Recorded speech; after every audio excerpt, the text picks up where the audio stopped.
Hello everyone, welcome back to another video from How Logical. Today in this video, I'm going to show you how you can delete phone number or your contact on Telegram. So make sure you have Telegram app on your device and your account logged in. Now open your Telegram app and you can see this interface. Now click on the account that you want to delete and over here click on the name and over here in this interface click on edit. Now you can see the delete contact option over here. Click on delete contact. Again delete contact. The account has been deleted from your contact. There is also another way to delete your contacts. Over here in this interface you can see the contact at the bottom left corner. Click on it and you can see your contacts over here. Choose the one that you want to delete. Long press on the contact that you want to delete and you can see the option here delete contact.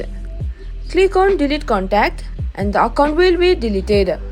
So this is how simple it is. This is how you can delete contact in your Telegram.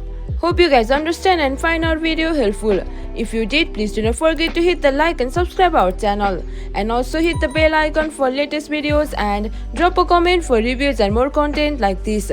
I will see you guys again in our next video. Thank you guys for watching.